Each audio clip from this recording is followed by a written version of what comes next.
Hello ಎಲ್ಲರಿಗೂ ನಮಸ್ಕಾರ. Welcome to ಕನಸು ಕ್ರಿಯೇಷನ್. ಇವತ್ತು ಬೆಳಗಿನ ಒಂದು ಉಪಹಾರದ ರೆಸಿಪಿಯನ್ನು ಶೇರ್ ಮಾಡ್ತಾ ಇದ್ದೇನೆ. ಇದು ತುಂಬ ಹೆಲ್ದಿಯಾಗಿರುತ್ತೆ, ಮಾಡೋದು ಕೂಡ ಅಷ್ಟೇ ಸುಲಭ. ಇದು ಬಾಳೆಹಣ್ಣಿನ ಚಪಾತಿ ಅಥವಾ ರೊಟ್ಟಿ ಅಂತ ಕೂಡ ಕರಿಬಹುದು.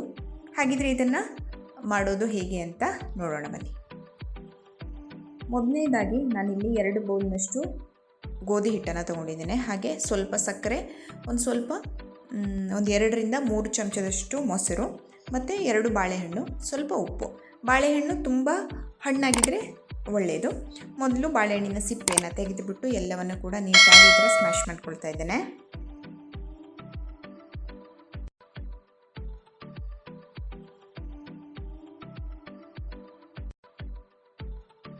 ಹಾಗೆ ಸ್ಮ್ಯಾಶ್ ಮಾಡೋ ಮುಂಚೆನೇ ಒಂದು ಸ್ವಲ್ಪ ಚಿಟಿಕೆ ಉಪ್ಪನ್ನು ಇದಕ್ಕೆ ಆ್ಯಡ್ ಮಾಡ್ಕೊಂಡಿದ್ದೆ. ಈಗ ಇಲ್ಲಿ 2ರಿಂದ 3 ಚಮಚದಷ್ಟು ಮೊಸರನ್ನು ಕೂಡ ಹಾಕ್ಕೊಂಡು ಆಮೇಲೆ ಹಿಟ್ಟನ್ನು ಹಾಕ್ಕೊಳ್ಬೇಕು, ಗೋಧಿ ಹಿಟ್ಟನ್ನು. ಇದು ಏನು ಅಂದರೆ ಬನ್ಸ್ ಮಾಡ್ತೀವಲ್ಲ, ಸೇಮ್ ಅದೇ ಪ್ರೊಸೀಜರೇ, ಏನೂ ಚೇಂಜಸ್ ಇಲ್ಲ.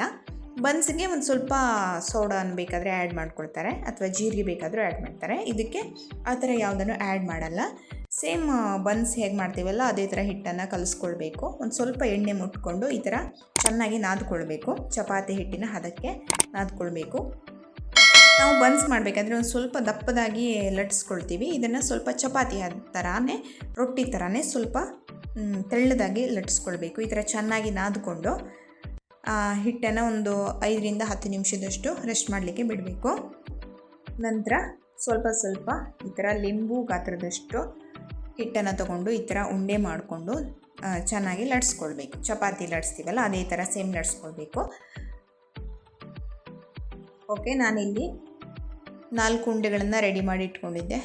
ಸ್ವಲ್ಪ ಈ ಥರ ಹಿಟ್ಟನ್ನು ಹಾಕ್ಕೊಂಡು ಒಂದೊಂದೇ ಚಪಾತಿಗಳನ್ನು ಲಟ್ಸ್ಕೊಳ್ಬೇಕು.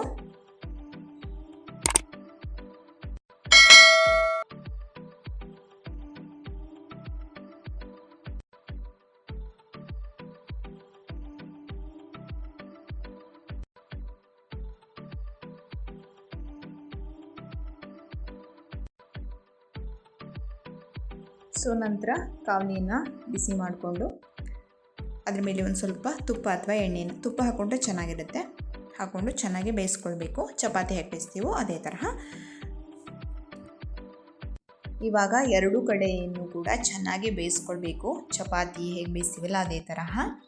ಇದನ್ನು ನೀವು ಹಾಗೆ ಕೂಡ ತಿನ್ಬೋದು ಅಥವಾ ತುಪ್ಪದ ಜೊತೆಗೆ, ಯಾವುದೇ ರೀತಿಯ ಚಟ್ನಿ ಜೊತೆಗೆ, ಕಾಯಿ ಚಟ್ನಿ, ಪುದೀನ ಚಟ್ನಿ ಯಾವುದ್ರ ಜೊತೆ ಬೇಕಾದ್ರೂ ತಿನ್ಬೋದು. ಇದು ಮಾಡಲಿಕ್ಕೆ ತುಂಬ ಈಸಿ. ಅಂದರೆ ಚಪಾತಿ ಮಾಡಿದ ತರಹನೇ ಸೇಮು, ಆದರೆ ಒಂದು ಸ್ವಲ್ಪ ಬಾಳೆಹಣ್ಣನ್ನು ಹಾಕಿ ಮಾಡೋದ್ರಿಂದ ಟೇಸ್ಟು ಕೂಡ ತುಂಬ ಚೆನ್ನಾಗಿರುತ್ತೆ, ಹಾಗೆ ಹೆಲ್ದಿಯಾಗಿಯೂ ಕೂಡ ಇರುತ್ತೆ. ಇದನ್ನು ರೋಲ್ ಮಾಡಿ ಕೂಡ ಹಾಗೆಯೇ ತಿನ್ಬೋದು, ಆಯಿತಾ. ಜಾಮ್ ಜೊತೆ ಕೂಡ ತಿನ್ಬೋದು. ಇವಾಗ ಎಲ್ಲವನ್ನು ಕೂಡ ರೆಡಿ ಮಾಡಿಟ್ಕೊಂಡು ನಾನು ಚಟ್ನಿಯ ಜೊತೆಗೆ ಸರ್ವ್ ಮಾಡ್ತಾ ಇದ್ದೇನೆ. ಓಕೆ, ಹಾಗಿದ್ರೆ ಈ ವಿಡಿಯೋ ಏನಾದರೂ ನಿಮಗೆ ಇಷ್ಟ ಆಗಿದ್ದರೆ ದಯವಿಟ್ಟು ಲೈಕ್ ಮಾಡಿ, ಶೇರ್ ಮಾಡಿ, ಹಾಗೆ ಕಮೆಂಟ್ ಮಾಡಿ. ಇನ್ನೊಂದಿಷ್ಟು ಹೊಸ ವಿಡಿಯೋದೊಟ್ಟಿಗೆ ನಾನು ನಿಮ್ಮನ್ನು ಭೇಟಿಯಾಗ್ತೇನೆ. ಹಾಗೆ ನೀವೇನಾದರೂ ಮೊದಲನೇ ಬಾರಿ ನನ್ನ ಚಾನಲನ್ನು ನೋಡ್ತಾ ಇದ್ದರೆ ದಯವಿಟ್ಟು ಸಬ್ಸ್ಕ್ರೈಬ್ ಮಾಡಿಕೊಂಡು ನಿಮ್ಮ ಫ್ಯಾಮಿಲಿ ಹಾಗೆ ಫ್ರೆಂಡ್ಸ್ ಜೊತೆಗೆ ಶೇರ್ ಮಾಡಿ ಅಂತ ಹೇಳ್ತಾ, ಮತ್ತೊಂದು ಯುನಿಕ್ ರೆಸಿಪಿಯೊಂದಿಗೆ ನಾನು ನಿಮ್ಮನ್ನು ಭೇಟಿಯಾಗ್ತೇನೆ. ವಿಡಿಯೋ ನೋಡಿದಂಥ ಎಲ್ಲರಿಗೂ ಕೂಡ ಮತ್ತೊಮ್ಮೆ ತುಂಬ ಹೃದಯದ ಧನ್ಯವಾದಗಳು. Thank you so much. Bye.